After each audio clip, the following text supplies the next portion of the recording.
Antes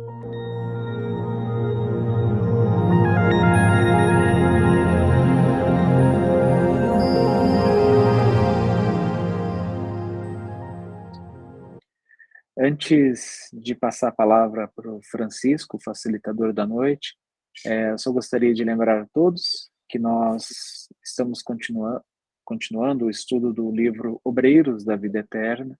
Hoje nós vamos iniciar o capítulo 19, A Serva Fiel. O nosso intuito neste estudo é extrair lições, compreensões, algumas discussões a respeito da mediunidade. E essas discussões, essas informações serem utilizadas no nosso dia a dia nas casas espíritas, para nos auxiliar cada vez mais nas câmaras de tratamento espiritual, nos tratamentos de passe. Então, nosso intuito aqui não é fechar o assunto, mas sim trazer a luz, né, sobre algumas discussões que muitas vezes, e situações que muitas vezes nós não prestamos atenção em nossas casas espíritas, em nossas câmaras de auxílio espiritual. Então, convido a todos a continuarmos o estudo. Francisco, a palavra é sua. Olha só, eu vou apagar aquela luz lá de cima que pode confundir as pessoas. Espera aí. É muita luz, né? Um ser muito iluminado. Alguém pode então... achar que aquela luz é minha e vai ficar chato, entendeu? É melhor apagar assim. Não é isso, Ivens? Fez bem, Francisco, fez bem. Agora você tem uma outra, essa aí deve ser a sua mesmo, ó, que está aí como um sol. Aqui de cima, parece um sol, né? Mas tudo bem. Parece um sol. Parece o seu chakra coronário.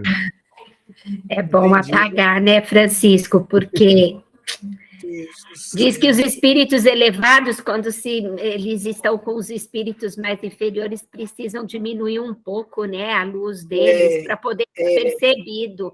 Então, exatamente. Nós agradecemos a sua bondade. Humildade. É característica de espírito evoluído, é humildade. Então, a gente entendeu. Ai, gente do céu, nós estamos estudando 5 casos diferentes de desencarne. Dos 5, 2 são dois são personagens, né, de espíritos que, enquanto estiveram na Terra, eles conseguiram controlar suas emoções, perceber a dificuldade alheia e, além das obrigações pessoais, eles conseguiram ampliar o raio de ação deles como seres humanitários, tal, que é o caso do Fábio e da Adelaide, né? Os outros 2, o Dimas e o Gonçalves, na minha opinião, ele é mais nós mesmo do que qualquer outra coisa, né? O Gonçalves, eu acho que quando a gente desencarnar, vamos estar muito perto do que aconteceu com o Gonçalves em termos gerais. Eu só espero que ninguém meta uma injeção na nossa veia e nos anestesie dessa forma que aconteceu com ele, não é isso? Mas esse desequilíbrio do Cavalcante, tá? O que eu falei? Falei outro nome? Gonçalves, é Cavalcante. É Cavalcante, é que não falou o nome, mas eu conheço o cara, é Cavalcante Gonçalves, entendeu? Ah, tá. Mantenha o do livro, então, porque a gente não bom, conhece. Vou manter só o do livro, tá bom, vou manter só o livro, assim. Que o Gonçalves, ele demonstrou, assim, um perfil psicológico, eu acho que muito normal, né? Porque olhar para a retaguarda vai ser uma grande luta para todos nós, né? E o que prendeu e o que manteve ele naquela, eu vou usar uma expressão, naquele bololô perto do seu desencarne, foi justamente a necessidade de pontuar algumas coisas na encarnação, de resgatar alguns problemas que ficaram pendentes durante todo o processo de vida dele. Então, essas coisas que não são muito normais, né? A gente precisa perceber que o nosso Cavalcante realmente pode ser facilmente nós mesmos. Eu penso assim, né? Bom, no texto, a primeira coisa que me chamou a atenção, fora esse fato do perfil psicológico do Cavalcante, é o que o Jerônimo vai falar sobre a questão da droga que vai atuar a nível celular, né?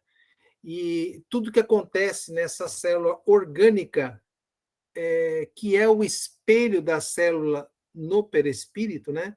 Isso vai ser arrastado para o perispírito, como ele nos explica. E ele usa duas figuras de relação para nos dar um belo exemplo, que é a questão do suicida e das pessoas viciadas, né? Que quando se transportam para o lado de lá, carregarão obrigatoriamente os danos dessas duas situações. O suicida com os problemas de destruição das células perispirituais através do ato que ele tenha levado avante, e o viciado, né? É interessante que ele não especificou qual, né? Ele colocou um grupo inteiro de situações psíquicas que vai nos dar problema para quem ainda tem alguma coisa.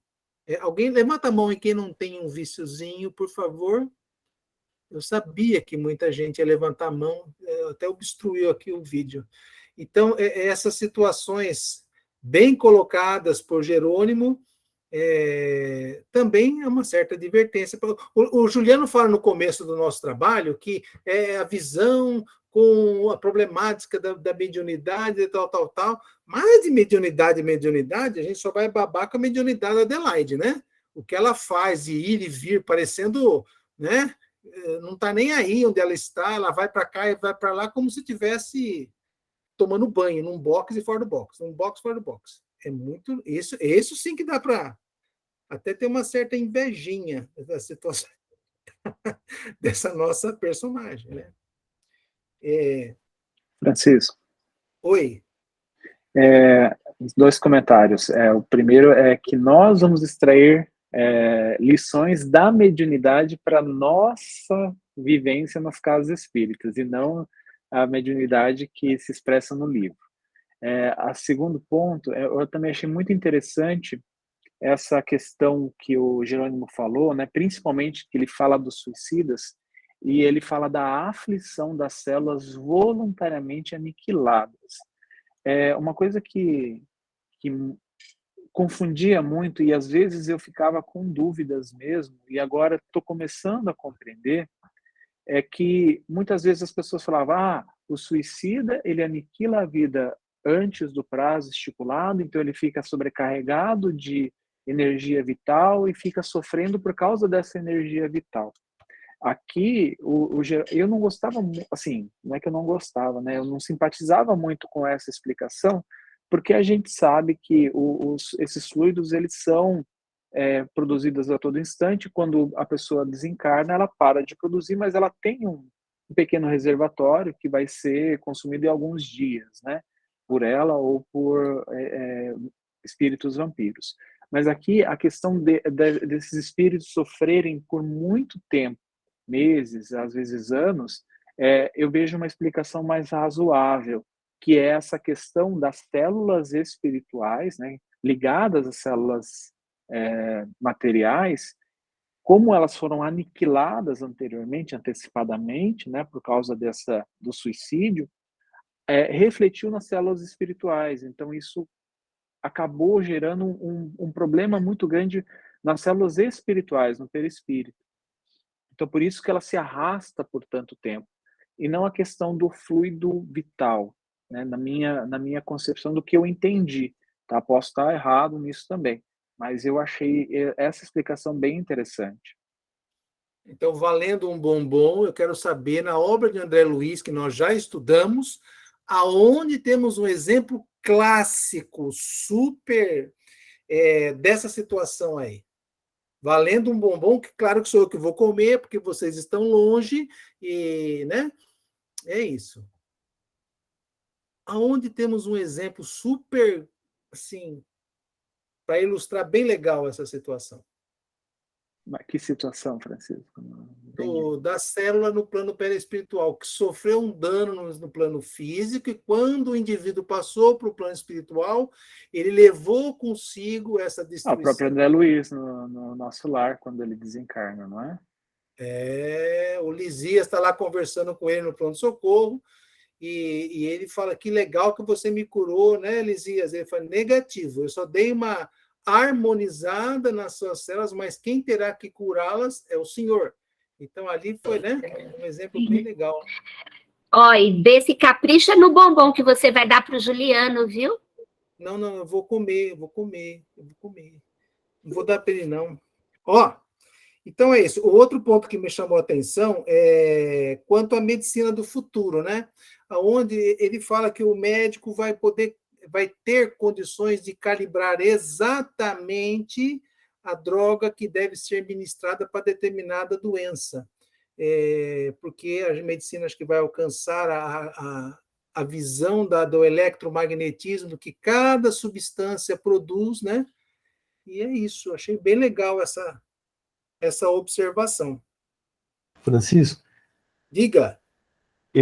uma coisa que me abriu muito a mente com relação às medicações, principalmente anestésicos, sedativos, é que eu achava que essas medicações agiam no cérebro, em determinados núcleos celulares, e aí interrompia a comunicação com o espírito e o corpo, e aí onde a pessoa ficava tipo presa no plano espiritual, porque ela estava anestesiada e não conseguia transmitir a mensagem do campo mental, do corpo mental, do espírito para o corpo físico.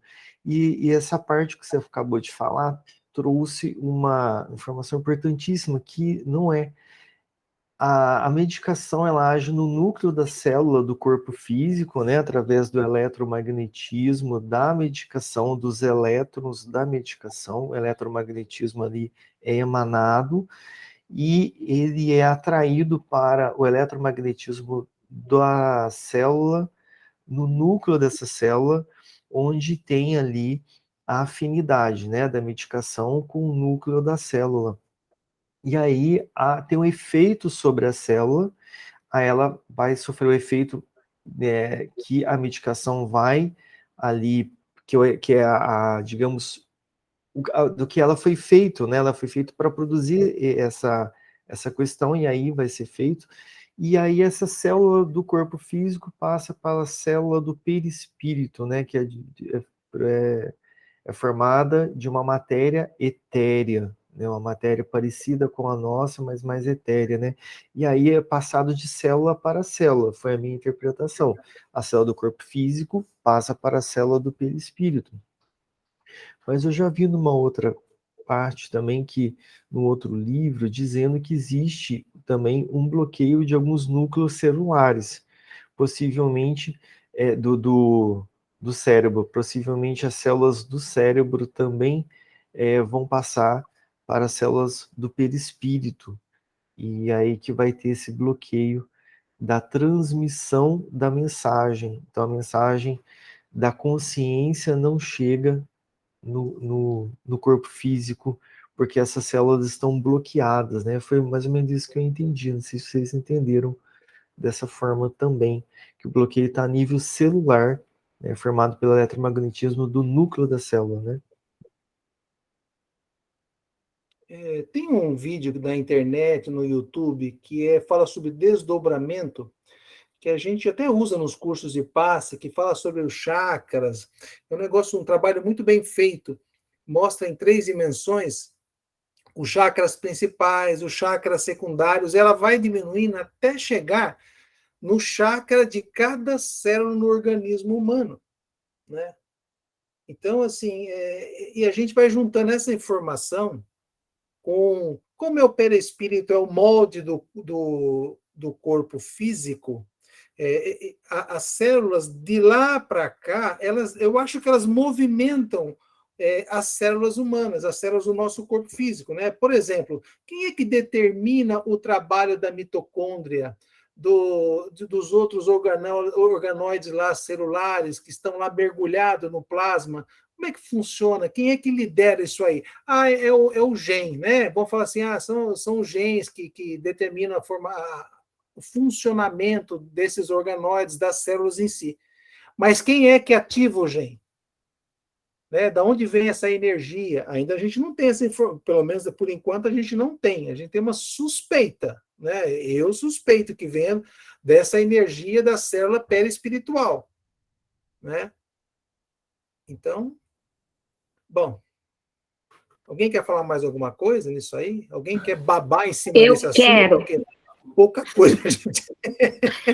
Eu quero. Vai, eu fiquei a matutar o seguinte, quando uma pessoa desencarna durante uma cirurgia, por exemplo, né, ela está anestesiada e desencarna durante essa cirurgia, que isso é muito comum, inclusive, né, acontece bastante.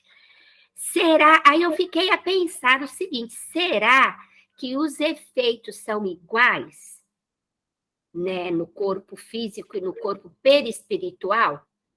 vide a obra e a vida continua. Lembra dos dois personagens do casal principal? Ela acorda, depois da anestesia da cirurgia, no plano espiritual, numa enfermaria. Não Eu reconhecendo acho que varia muito do histórico de cada um, né? Do que fez, do que se estava no momento, se não, se usou bem o seu tempo, mas o Ivens tem algo a me responder. Pode falar, Ivens. Só uma coisinha do Ivens falar, só um minutinho, Ivens. A gente não pode esquecer que estudar essas coisas aqui não é que serão as regras, né, Cássia? Elas vão de pessoa para pessoa, vão variando. São exemplos, né? Eu acredito que são exemplos gerais que muito pode nos trazer como aprendizado, né, para a gente trabalhar um pouquinho melhor enquanto estamos encarnados, mas não existe uma regra fechada, não. Fala, doutor. Então, pensando no efeito da medicação. Então, qualquer ser humano recebe o efeito, por exemplo, do anestésico. Não importa a evolução, a capacidade mental da pessoa, ela vai sofrer esse efeito, né? Ela vai ser anestesiada, não importa a evolução dela. E essa célula do corpo físico vai passar para a célula do corpo perispiritual, pelo que a gente viu nesse parágrafo aqui que o Francisco acabou de falar. Então, essa célula perispiritual, ela vai ter essa interferência, né? Mas a gente viu que o mentor tentou fazer uma magnetização nas células perispirituais do Alcântara, né? Do Cavalcante, isso. Cavalcante. E o Cavalcante, Alcântara, e assim por aí vai. ele bloqueava essa ajuda, ele não aceitava. O desequilíbrio dele refletia o magnetismo que o Cavalcante enviava que o mentor enviava para o Cavalcante, né? Então tinha esse bloqueio. Agora eu acredito que sendo um espírito já menos materialista, com uma espiritualidade mais avançada, eu acho que ele absorveria essa ajuda magnética do mentor e poderia interferir no eletromagnetismo do núcleo da célula do perispírito. O perispírito é uma célula com núcleo que estava sob efeito do magnetismo da medicação. Então, tudo que é eletromagnetismo, acho que pode sofrer uma interferência de um outro eletromagnetismo e poderia diminuir, minimizar esse efeito, pelo que eu entendi. Porque ele só ficou nesse estado porque ele refletia todo tipo de ajuda, né? Então eu penso que tem muito a ver com a evolução no plano espiritual, diferentemente do efeito da medicação no plano físico, no corpo físico, né? E você vê que quando eles fazem, eles descrevem, o André Luiz, o processo de desencarnação, primeiro começa de célula a célula, as células do corpo, né? Tipo as células do pé, das pernas, vai de célula a célula. Aí fica ligado principalmente depois pelo centro de força solar, que é o gástrico, depois o cardíaco e finaliza com o frontal, que é um do núcleo, que é um do núcleo localizado na ponte do cérebro. Fica bem na ponte aqui, né? Então ele finaliza ali e já desencarnou. Aí depois tem um cordão fluídico, né? que desliga posteriormente, dependendo da evolução de cada um, vai ter um tempo diferente para esse corte do cordão, né? Prateado, fluídico, né? Ele tem vários sinônimos, mas, a meu ver, eu acho que o efeito da medicação no plano espiritual depende da evolução, sim, da pessoa e da ajuda que ele vai se deixar ser ajudado, né, pelo magnetismo dos mentores ali atuando, né? Sim. Aí tem um parágrafo que começa assim, ó, a elucidação era lógica e humana, né? Então, o André Luiz está fazendo uma conclusão de tudo que ele está observando e ouvindo de Jerônimo, e ele fecha na mente dele essa conclusão de que nós somos seres materiais e imateriais que nos juntamos para a tarefa de evolução, né? E que existe uma correspondência direta do campo mental em cima dessas duas junções, que é o perispírito com o corpo físico. E que teríamos que ter assim um cuidado extremo de tentar o maior equilíbrio possível na rotina, no uso dessas duas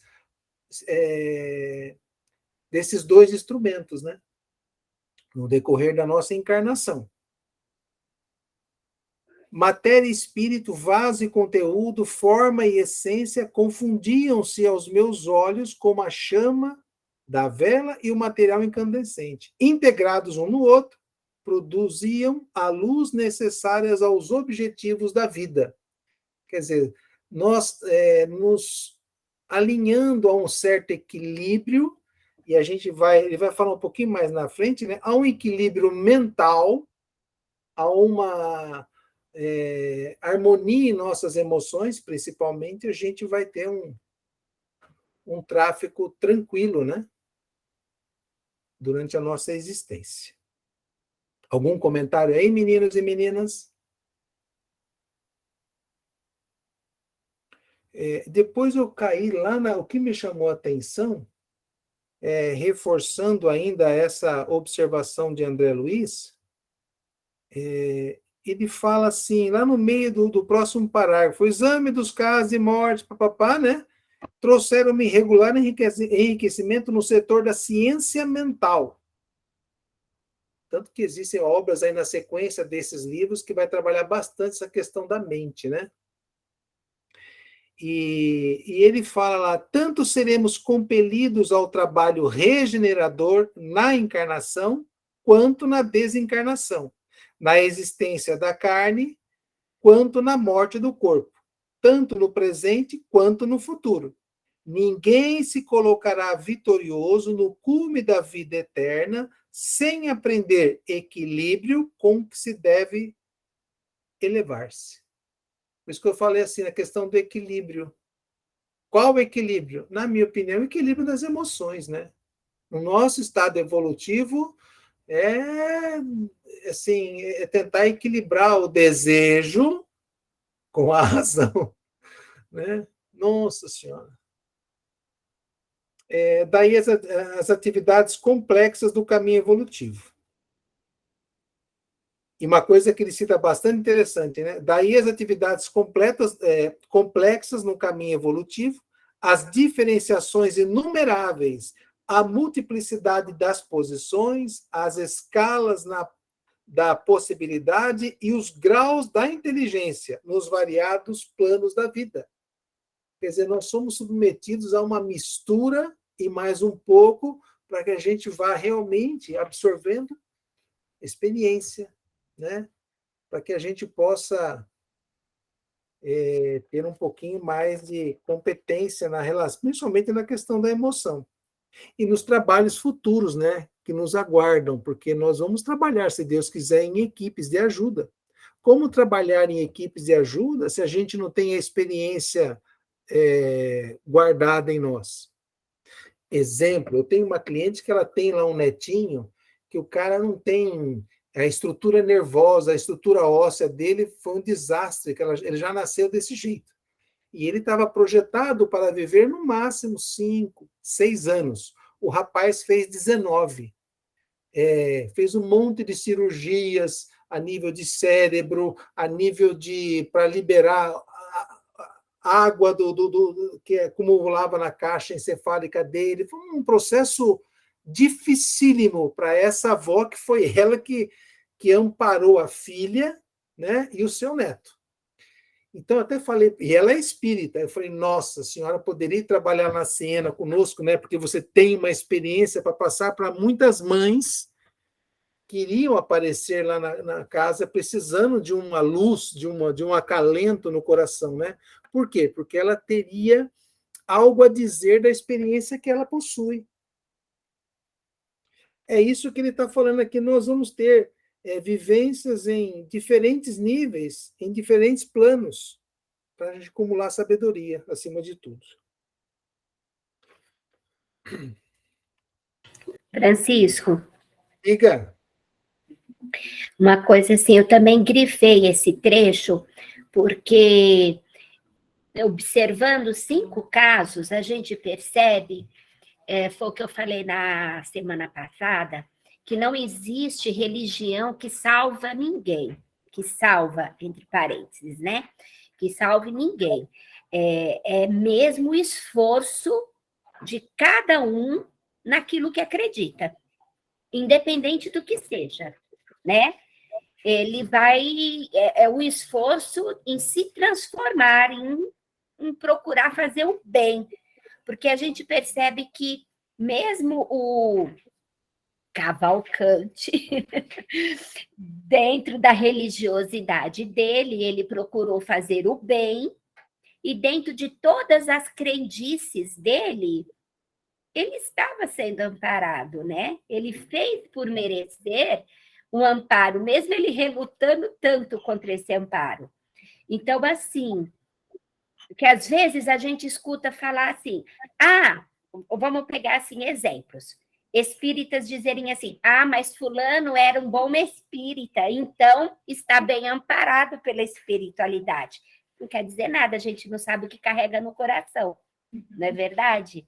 Ou então a gente escuta muitos evangélicos dizerem assim, não, o irmão conheceu Jesus, foi apresentado a Jesus, está salvo. No hospital, ontem e hoje, eu ouvi falarem assim, não, mas está muito bem amparado, porque a família é muito católica. Então, assim, em todas as religiões, eles acreditam de que estão salvos, de que estão bem amparados por Deus, porque é o que eles acreditam, né? E é a história da religião exclusivista, né? A minha religião me salva. E quando esses exemplos desses 5 casos demonstram exatamente o contrário, que não tem nada a ver com religiosidade, mas sim com conduta, com uma transformação pessoal de cada um. Isso daí, para mim, é a maior lição deste livro. É a gente se libertar da questão de religiosidade e buscar a transformação, que não é religião que salva, e sim a nossa transformação pessoal. Nós atendemos lá durante uma sessão de P3Z, de tratamento de desobsessão, um indivíduo que foi levado lá. Eu, de vez em quando, peço para os médios observarem, antes do assistido entrar, ver se tem algum espírito que foi levado para lá para ser socorrido. E o que me chamou a atenção, a manifestação de eu acredito ser um homem, né? E ele perguntou assim, onde eu estou? Eu falei, você está numa casa de Jesus, numa casa espírita, tal, tal, tal. Ele falou, tá. Mas por que eu vim para cá, então? Eu falei, olha, meu amigo, eu acredito que você foi merecedor desse atendimento, né? Ele falou assim, mas eu passei toda a minha vida sem acreditar nessas coisas. Eu fui extremamente agnóstico, essa expressão? Eu não acreditava em nada. Mas eu falei assim para ele, mas eu acredito que você, meu amigo, por estar merecendo esse atendimento que estão te dando, deve ter sido uma pessoa ética, né? Ele falou assim, isso eu fui mesmo. o que era dos outros, eu procurei não atrapalhar a vida de ninguém, eu procurei ser uma pessoa equilibrada. Isso eu procurei mesmo durante toda a minha existência. Eu falei, então é por isso que você está. Então, eu falei assim, Deus não espera que você goste dele, mas ele gosta de você. Então, né, é por aí mesmo. Etiqueta de religião, a gente já entendeu que não vale nada. Não vale nada mesmo. Outra coisa que chamou atenção no andamento do texto, né, é o capricho que Jerônimo teve em colocar o padre Hipólito pertinho de Cavalcante, porque falariam a mesma linguagem. Nos livros do doutor Inácio e da Maria Modesta, né, que eles estão lá na administração do hospital, no plano espiritual, ele já fala mesmo, né, que existem muitas alas e para cada ala eles destinam de acordo com a sua natureza religiosa, para não ter assombro, para não ter nenhum choque. Eles são para a ala católica, para a ala muçulmana, para a ala espírita, que é uma ala que tem bastante cela, com grade e tudo, né? Para a ala etc, etc. Na ala espírita tem parede almofadada, etc. As coisas todas assim. Ô, Senhor! E é mais ou menos o que aconteceu com o Cavalcante, né? Que ele realmente não ia muito com a cara do Jerônimo, mas o padre Hipólito até que ele conversava, né? Dentro da crença dele, dos propósitos da sua existência, tanto que no final aqui da colocação desses colóquios, ele relata que o Cavalcante queria uma audiência com Deus, né? Porque dentro do que ele havia aprendido, morreu, vai para o céu. Quem está no céu? Deus. Cadê Deus? Quero falar com ele, né? Normal. A observação de Zenóbia eu achei bem interessante também, onde ela coloca que realmente hoje não é só a Igreja Romana, né? Muitas entidades religiosas realmente elas não trabalham essa questão do ser espiritual, né? Do caminho do espírito. Não é querendo falar mal, mas, por exemplo, eu vejo muito a Igreja protestante com hinos de louvor, todo um trabalho durante os seus cultos de louvar a Jesus, de louvar a Deus, tal, tal, tal. Eu não sei se fazem um trabalho de autoconhecimento como a doutrina espírita. Não sei. Mas, assim, o en passant, quando eu vejo a televisão, quando eu passo aqui, tem atrás do meu prédio de trabalho, tem uma igreja que faz cultos com regularidade à noite. E eu vejo sempre essa preocupação. Porque Zenóbia fala, né? Crianças espirituais. Diga. Então, eu acho que depende muito do dirigente daquele instituto de religião, daquela igreja. Vamos pegar um exemplo do pastor Cláudio Duarte. Se você assiste às pregações dele, às palestras dele, ele fala o tempo todo de reforma íntima, né? Da transformação pessoal. Ele fala muito das relações entre pessoas, né? E do quanto que a gente precisa estar se observando dentro das relações. E é a igreja evangélica. O padre mesmo lá de Boiçucanga, ele fala muito a respeito disso também, sabe? Da transformação pessoal, ele ainda usa o termo, a gente precisa se libertar do homem velho. Eu acho ele uma gracinha, ele tem 38, vai fazer 38 anos, mas fala com muita sabedoria. Então, eu acho que depende muito da interpretação e da maturidade espiritual do dirigente daquela religião, né? Eu penso assim, pelo que eu observo alguns. Sim. Depois, o que eu achei interessante é no item H, eles estão falando sobre o tratamento que o Gonçalves Cavalcante está recebendo. Ele deve receber diariamente passes magnéticos, né, na recuperação da sua estrutura perispiritual e também no ganho de consciência, né? Porque à medida que ele vai despertando no plano espiritual, ele foi também, né, ganhando condições de discutir, de conversar com o padre Hipólito, principalmente. eu achei interessante porque o padre demonstrou, como o André Luiz mesmo relatou, né, paciência, né, para que esse processo fosse lento, sem atropelos, etc. Mas o Jerônimo, já prevendo que isso aí, essa lenga-lenga, estava demorando demais para o gosto dele, não é para o gosto dele, não, aí eu estou sendo leviano, estava demorando demais para ser concluído, então ele pediu que fosse apressado. Eu acredito que realmente aplicar com mais intensidade os passes magnéticos, a recuperação perispiritual, né, do Cavalcante, para que ele pudesse realmente alçar voos. Agora, é interessante, voltando a falar essa coisa de 5 desencarnantes, né? O André Luiz não passou por nada disso, né?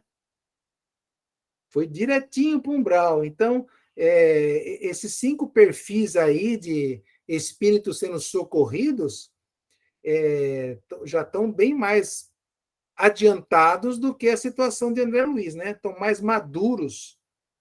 Na verdade, não foram 5, são só 4 que foram socorridos, que um permaneceu lá embaixo, né?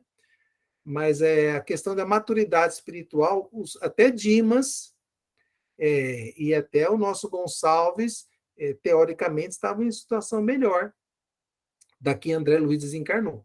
Vejo isso. Cavalcante. Cavalcante. Mas uma coisa interessante, Francisco, eu estava pensando sobre isso quando eu estava lendo esse capítulo, né, sobre essas pessoas que foram auxiliadas, e exatamente como você falou, o André Luiz não foi. Só que aí eu lembrei da casa transitória. Bem no início do livro, né, eles foram socorrer várias pessoas. Então a casa, ela não era simplesmente para ajudar estes que já eram, né, por exemplo, Adelaide, que estava legal, que iam receber amparo. Mas aqueles que tinham desencarnado e se encontravam nos diversos umbrais da existência, né, da existência fora da carne, eles também recebiam auxílio. Então, você vê que aquela casa transitória era um ponto de apoio, né? Depois todos eles foram para a colônia, mas ali é um ponto de apoio que trabalhava em várias frentes, né? Você vê a frente destes últimos que são relatados aqui, né? Desencarnantes, que estavam sendo auxiliados, e aqueles que já haviam desencarnado, que estavam nos umbrais, estavam recebendo auxílio, estavam recebendo socorro, né? Para que essas coisas pudessem acontecer mais facilmente. Sim. Diga. A diferença do André Luiz, né, que ficou 8 anos no umbral, ele tinha uma religião, era católico, mas era mais para dar o nome, para citar o nome de que ele pertencia a uma religião, é mais para um protocolo, mas não de sentimento, de vivência e de seguir ali o evangelho que era pregado. Então, ele estava mais ligado a distrações materiais, né, que era diversões, dinheiro. Então, não tinha uma questão de espiritualização na vida dele. Ele seguia o fascínio da matéria, né, e não Deus, né? Essa diferença, você vê que diferença que faz, né? Porque aí no desencarne vem a hora da verdade mesmo. Eu hoje estava vendo um texto que a gente vai ver no ESD, e aí estava citando, mas o Allan Kardec perguntando para um espírito, mas como que nasce aqui pessoas primitivas entre nós, como que é permitido isso ainda, né? Olha como a gente já está bem. Aí o espírito respondeu que, na verdade, aqui tem muito lobo em pele de cordeiro. Se for ver em questão de sentimento e de atitudes, às vezes atitudes primitivas que a pessoa tem, né? De perversão, de corrupção, de roubo do dinheiro público e etc. E muitas outras coisas, a pessoa está de terno, gravata, barba feita, mas com atitudes primitivas e grotescas ainda, de causar um mal a uma comunidade inteira, ou às vezes a um país inteiro, né, de perversão de moral. Aí no desencarne que vem a hora da verdade, né, não tem como esconder o que tem ali dentro, né, às vezes a pessoa frequenta, né, a igreja, o catolicismo, como o André Luiz fazia, e como foi citado aqui, né, que o famoso católico não praticante, na casa espírita, e não tem lugar que esteja livre, né, disso, né, de ir lá mas não incorporar o que está aprendendo. Às vezes a pessoa até intelectualiza bem, mas está tudo no âmbito da intelectualidade, né? Mas não da sensação do sentimento, da emoção, né? Mas, digamos, quem está livre disso, né? Quem de nós, né? Aí, um pouquinho mais para frente, achei interessante a condição da Adelaide, realmente ela vai desencarnar numa situação muito bacana, né? Tanto que ela não vai precisar nem ficar estagiando, vamos dizer assim, se recuperando na casa transitória, ela vai passar ali para pegar os outros 3 e vai embora, né? Praticamente esse é o trajeto dela. Na letra K, que eu separei aqui, que eu fiz uma observação,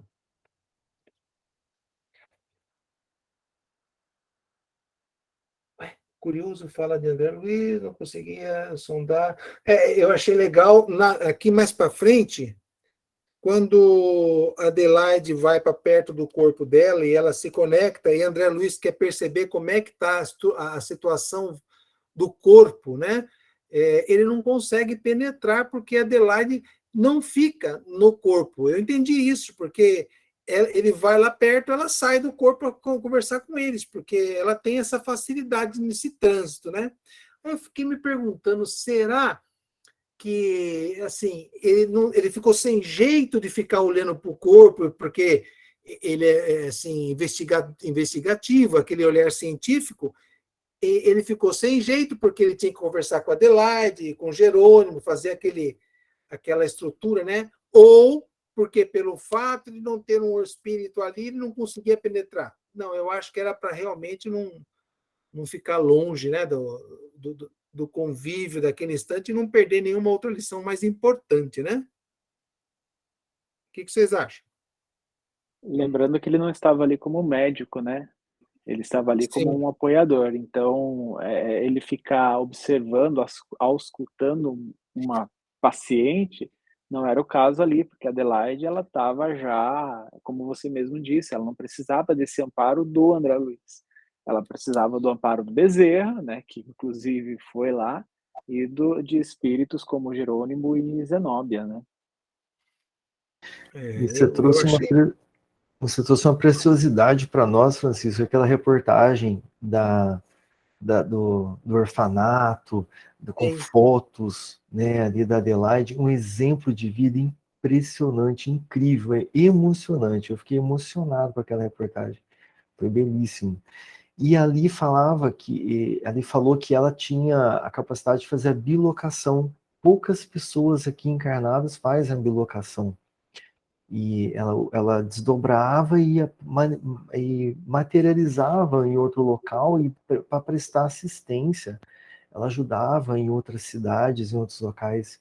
Então, essa facilidade dela de desdobrar era impressionante. Ela fazia até a bilocação, né? Imagina, eu ainda comentei com o Juliano, se esse for o desencarne de uma pessoa do nível espiritual dela, eu fiquei preocupadíssimo comigo, com o meu desencarne, né? Eu falei, Juliano, agora me preocupei dobrado, porque Eu também fiquei ela preocupado com estava o desencarne. tensa, ela estava tensa, ali o Bezerra dando conselho, a Zenaide dando conselho, e ela tensa, foi como é que eu vou estar, né? Bom, ela deve fazer bilocação. E o Bezerra trouxe um trechinho aqui que eu achei interessantíssimo, que foi uma dica que ele deu para ela de quando ele desencarnou. Então, quando eu desencarnei, eu fiz isso e isso.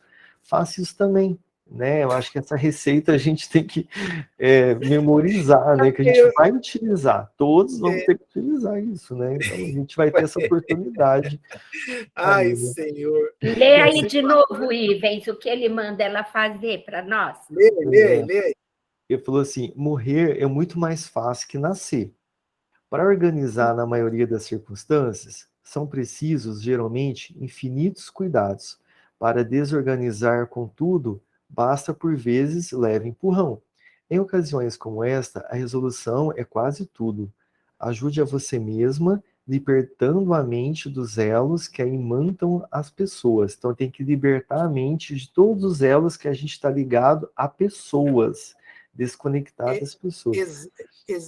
É exatamente o que o Cavalcante não fazia. Exatamente. E a família dele com ele também. Então era vice-versa, né? É. Ah, não, Não, Cavalcante não. Cavalcante não tinha família, gente. Não, Ele era não o estava outro preso às lá. pessoas, ele tinha Não, é medo o de não mental do morrer. Cavalcante. É. Ele estava ligado à ex-esposa. Eu Ele fiquei chamava. extremamente preocupada com a minha situação de ligação com a minha família. Eu falei, tô ferrada, vou ser um Dimas da vida. Então, Porque o Dimas que era preso, a família. Falei, vou ser o Dimas da vida, vou ficar lá preocupada com o filho, com o neto, com o marido, com irmãos, com sobrinhos, sabe? E não posso ir agora porque precisam de mim, né? E aí, quando o Bezerra fala isso, eu falei, me ferrei, né? Vou ter que começar a trabalhar isso agora. Vamos Sim, trabalhar isso agora, porque deixar para o último momento, vai que é amanhã. Aí eu tô perdida, né? Aí vocês, Ou por hoje, favor. ou hoje. Vai que Depois é da hoje, né? Não, hoje não posso. O Genésio acabou de operar, acabei de chegar do hospital com ele precisa de mim, hoje não. Ó, Cássia, e ele continuou. Se libertar das pessoas e acontecimentos, viu? Cirurgia e acontecimento. A cirurgia do Deixa, Genésio. E acontecimentos, coisas e situações Meu da amigo, vida tô ferrada. terrena. Não se detenha. Quando for chamada, não olhe para trás. Só tem uma forma de olhar, para frente, não tem nem para o lado nem para trás. escuta, a gente até brinca na casa espírita, né? Quando você vê a luz, segue a luz, não olha para trás. Não. Segue a luz e vai em frente. Deixa a Rose Olha, falar se a para gente vê a luz, tá bom, viu? Se a gente vê a com luz, certeza. tá bom. A gente vai ver um cara com um porrete na mão assim, ó. Ah, chegou quem eu queria. Assim. Fala, Rose.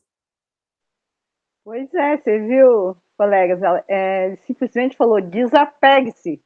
É o que a gente toda hora fala: olha o apego, né? Simples assim, né? Tudo isso tem que desapegar, não tem como ficar, né? Né, das coisas, né, dos pensamentos, principalmente, né, que estavam ali, né, segurando ela. Como isso é importante, né? A gente já está aprendendo isso, que bom, né? Com certeza, porque, gente, é uma coisa muito séria essa questão do desapego, né? A gente percebe nos diálogos do pessoal que está na colônia, principalmente os mais estabilizados emocionalmente, que são espíritos totalmente desligados dessa questão de raiz familiar. Tem amor, tem saudade? Tem, mas eles estão na tocada pessoal e individual, né? Cada um deles. É difícil. Tu tá ferrado também, viu, Francisco? Tu tá ferrado também. Tu tá ferrado também, não sou só eu, não. Mais ou menos isso. Gente, eu fico pensando, até para limpar um guarda-roupa, tirar roupa usada, é um sacrifício, né? Fazer assim, ó, vai. Ai, meu Deus do céu, viu? Continuando. Estamos juntos, viu, Acácia? Estamos juntos, viu? Então, complementando aí com o Ivens, ele faz, o Bezerra de Menezes coloca mais lá embaixo, né, Ivens? Preocupada assim, minha amiga, tornou o antigo médico satisfeito. Não vale a pena. Compreendo-lhe, todavia, a ansiedade. Também passei por isso aí. Creia, entretanto, que a lembrança de Jesus ao pé de Lázaro foi ajuda certa ao meu coração em transe igual. Tudo bem, né? Ele é ele, né? Ele é ele, nós é nós. Assim. Ai, Deus do céu, nós capota, mas no breco, né? Assim, vamos ver o que acontece. Na hora H, vamos combinar, alguém volta e conta, tá? Continuando, né, Adriene? O pessoal de Brasília é mais para cima mesmo. Aí na letra O, o Jerônimo fala uma coisa muito legal. Aliás, cumpre-nos porque ele está falando dessa mobilidade da Adelaide, né? Cumpre-nos destacar as condições excepcionais em que partirá nossa amiga. Em tais circunstâncias, apenas lastimo aqueles que se agarram em demasia aos caprichos carnais. Para esses, sim, a situação não é agradável, porquanto o semeador de espinhos não pode aguardar colheita de flores. Os que se consagram à preparação do futuro com a vida eterna, através de manifestações de espiritualidade superior, instintivamente aprendem todos os dias a morrer para a existência inferior. Então, assim, ó, manifestação, trabalhar, né, vida eterna através da manifestação de espiritualidade superior, que é basicamente o que a gente procura, na minha opinião, um pequeno exemplo que a gente procura fazer nos trabalhos de assistência, né? A gente devota algumas horas do nosso dia em prol do próximo. A gente procura, durante as nossas horas fora da casa espírita, ter um certo equilíbrio nas coisas que nós vamos fazendo, falando, né? A gente tá procurando não ferrar com todo o projeto da nossa própria encarnação, né? Quer dizer, a gente tem. Escapa delas? Claro que sim. Pensamentos, todos eles eu os tenho, né? Mas colocar em prática, a gente procura dar uma filtrada, né? Isso que é um caminho.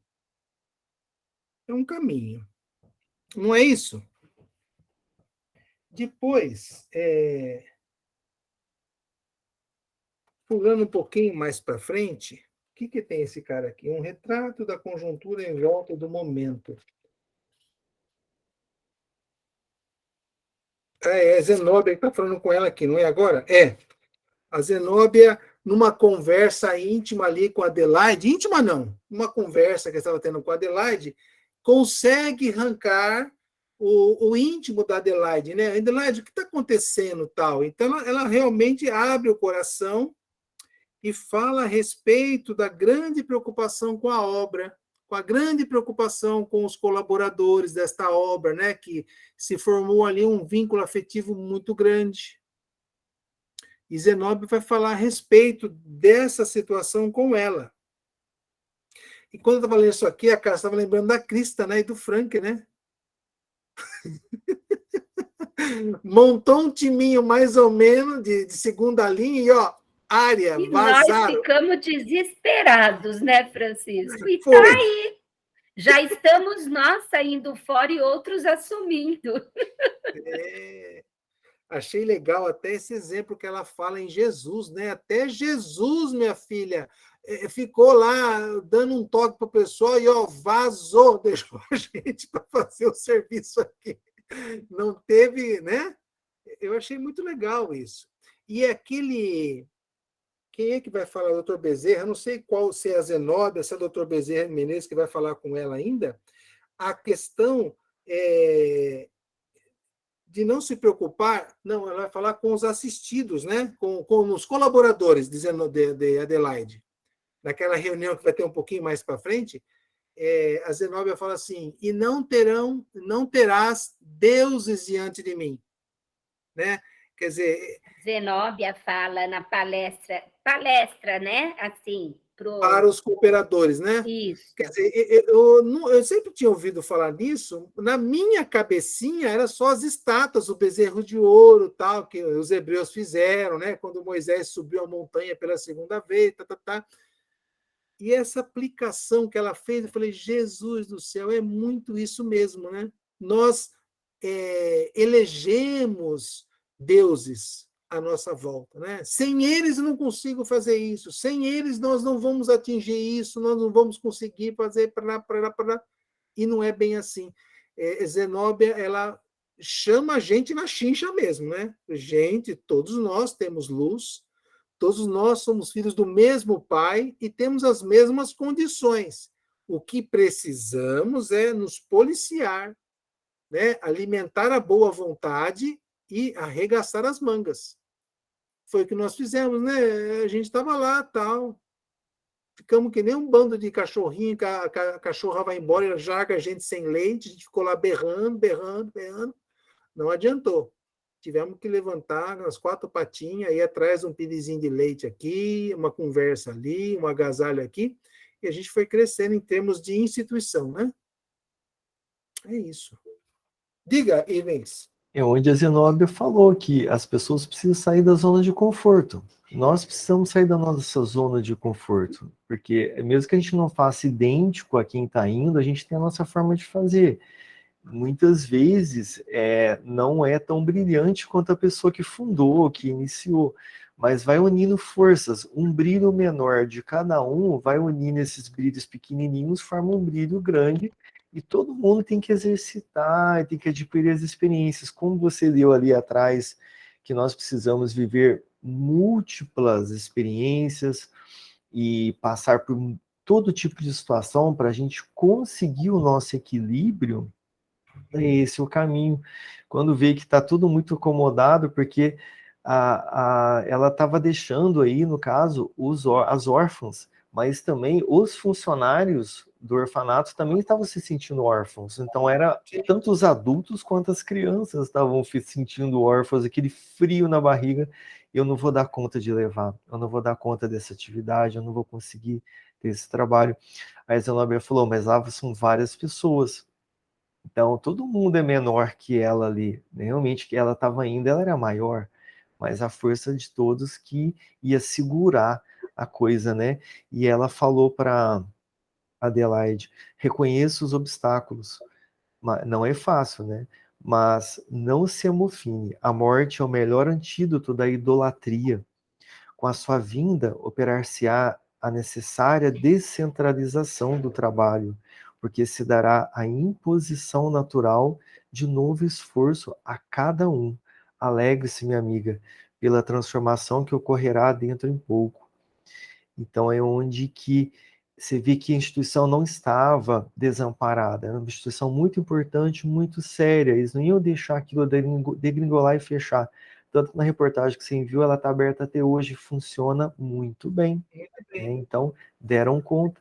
Estava tudo assim dentro dos conformes da previdência divina, né? Da providência divina. E a gente acha que Deus não está sabendo o que está fazendo, Deus está sabendo sim, a gente quer, né? Quando eu saí da presidente da Siena, que você entrou, eu confesso, eu fiquei uns 2, 3 meses meio para baixo, assim, que, né, preocupado com o que ia acontecer e tal. Fiquei triste mesmo, né? Mas, com o passar do tempo, as reflexões sobre esse assunto foram entrando da seguinte forma: se não fosse para ele ser, Deus não permitiria. Pôncio Pilatos, né, era rei porque o pai permitiu, não foi isso que ele falou? Então, assim, você faz as coisas, algumas eu não faria do seu jeito, mas é o seu jeito. E a gente tem que misturar, porque se a gente não misturar, a gente não cresce como base sólida, né? Cresce meio capenga, assim, se for só uma pessoa, só uma orientação, só uma verdade, fica um negócio, uma árvore torta. Então, puxa um pouquinho para o lado, aí vem outra semente, puxa um pouquinho para cá, vem uma outra semente, eleva o grupo mais um pouquinho, vai fortalecendo com ideias, com formas novas, tal, tal, tal. É todo um projeto.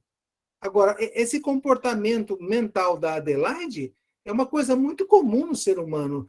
E, ó, apesar que ela é um espírito elevado, no meu caso foi um pouquinho de apego, né? Mas é todo esse processo mental que a gente realmente passa. A dificuldade, né? Eu vou largar, vou passar para outra pessoa uma coisa que é de minha responsabilidade. Será que vai dar certo? Será que não vai? Será que vai ser, né? Como é que vai ser? Quem que está com a mão levantada aí? Fala, Cássia. Para variar, eu ia falar o seguinte: se reconhece uma árvore pelos frutos, né? Então, assim, o resultado do trabalho é que vai dizer se está sendo legal ou não. Eu acredito que a nossa casa ela vem numa crescente. Então, tá legal. É 7h31. Cada um para sua casa agora, né? Acabou, volta outro dia. Segunda-feira que vem tem mais. Eu acho que na segunda-feira. Deixa eu ver aqui. Que eu marquei.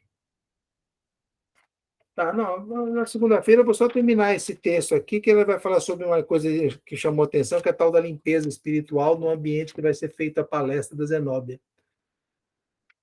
Quem faz a nossa vibração de encerramento? Quem chegou por último foi a Camila, né? Camila, está anotada aqui no livro da verdade que você chegou por último. Vamos então fazer a nossa vibração? Amém.